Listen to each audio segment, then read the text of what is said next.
अब आपको question number 10.21 दिखाई दे रहा होगा। ये एक आपको ये कह सकते हैं केस स्टडी टाइप का क्वेश्चन है। ये टाइप का केस स्टडी क्वेश्चन है। इसमें केस को स्टडी करके हम इसका आंसर देंगे, बट इसको हम तभी आंसर दे पाएंगे जब हम इसको पूरे क्वेश्चन को अच्छे से रीड करेंगे और एक एक स्टेप को अच्छे से नोट करेंगे। अगर आप सोच रहे हो इसको हम डायरेक्ट सोल्व कर सकते हैं, नहीं, बहुत डिफिकल्ट लगेगा। और बहुत ईजी क्वेश्चन है, वैसे देखा जाए तो कुछ नहीं है क्वेश्चन में ज़्यादा, पर थोड़ा सा हमें थोड़ा सा समझदारी से और थोड़ा इसको अच्छे से रीड करेंगे तो इजीली क्वेश्चन सोल्व हो जाएंगे। सभी बच्चों को इसमें प्रॉब्लम आती है। तो जो जो आपको इसमें गिवन होता है उसको आप सबसे पहले लिख लेते हैं। ये कह रहा है प्राइमरी अल्काइल हैलाइड है। इसने कह दिया भाई ये प्राइमरी है। भाई इसने पहले ही बोल दिया जो ए है वो कैसा है, प्राइमरी है। देखो इसने बोल दिया ए हमारे पास क्या है, प्राइमरी है। ये कह रहा है कि हम इसको एल्कोहलिक KOH के साथ ट्रीट करते हैं। भाई आपको पता है एल्कोहलिक KOH के साथ हेलो एल्कीन को ट्रीट करेंगे तो क्या बनेगा, एल्कीन, और वो हमें बी कंपाउंड देता है। क्या देता है, बी। क्लियर। अब ये कह रहा है कंपाउंड बी को HBr से ट्रीट करते हैं तो हमें कंपाउंड देता है सी। तो ये कह रहा है कि जो ए और सी है ना एक दूसरे का आइसोमर है, ये आइसोमर है। ये कह रहा है कि ए और सी क्या है, एक दूसरे के आइसोमर है, ये याद रखना। क्लियर। फिर वो क्या कह रहा है आगे, A is react with sodium metal to give compound D. A को सोडियम मेटल के साथ ड्राई ईथर की प्रेजेंस में ट्रीट करते हैं और वो हमें देता है डी। ये डी दे दिया। आपको पता है सोडियम मेटल के साथ ट्रीट करेंगे तो क्या बनेगा, आपको पता है ना क्या बनेगा, आपको पता है इस चीज़ में, भाई वुर्च रिएक्शन होगी।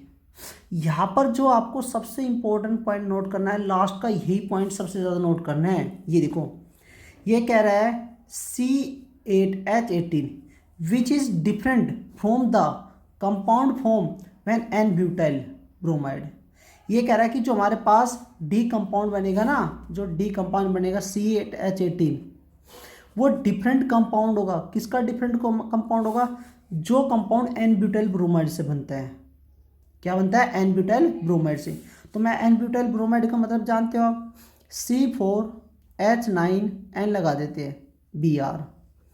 अगर मैं इसकी वुर्च रिएक्शन के साथ रिएक्शन कराऊंगा, एन का मतलब स्ट्रेट चेन, तो हमारे पास ये बन के आता है एक स्ट्रेट चेन ऑक्टेन की, 1 2 3 4 5 6 7 और ये 8। तो ये कह रहा है कि जो डी है ना वो ये नहीं होना चाहिए। वो ये कह रहा है कि जो डी होगा ना आपका डी आंसर वो ये नहीं होगा। इसका मतलब हमें ये पता चल गया कि जो हमारा ए है वो स्ट्रेट चेन नहीं है, प्राइमरी भी है और ऊपर से स्ट्रेट चेन नहीं है। इससे हमें ये पता चल गया क्योंकि उसने कह दिया कि जो ये हमारा डी कंपाउंड बनेगा ना वो ये नहीं हो सकता, ये होगा तो स्ट्रेट चेन होगा। उसने ये कह दिया ये नहीं हो सकता तो मतलब जो हमारा ए है वो स्ट्रेट चेन नहीं है। तो अब ए क्या हो सकता है, ए ये हो सकता है हमारे पास अगर देखा जाए तो।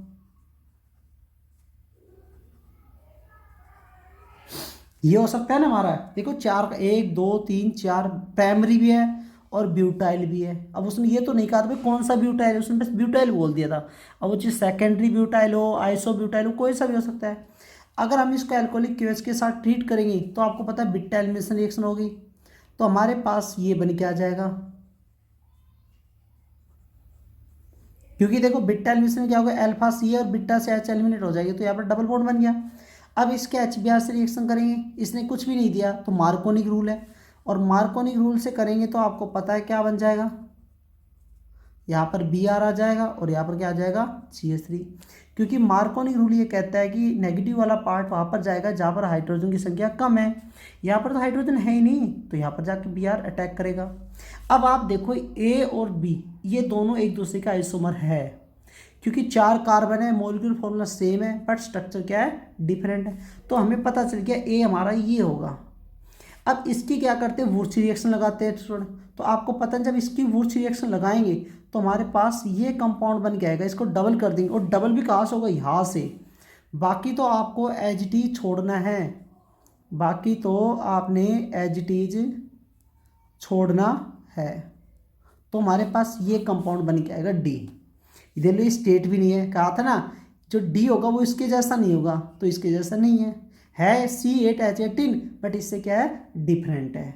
तो ये हमारा आंसर सॉल्व हो चुका, हमारा क्वेश्चन सॉल्व हो चुका है और यही आंसर है। और इन्हीं इक्वेशन को आप स्टेप बाय स्टेप लिख के दिखा दो तो आपका आंसर इज कंप्लीट। उसने यही तो पूछा है कि ABCD क्या है और उनकी इक्वेशन को, रिएक्शन को रिप्रेजेंट करो, तो ये हमारा आंसर है।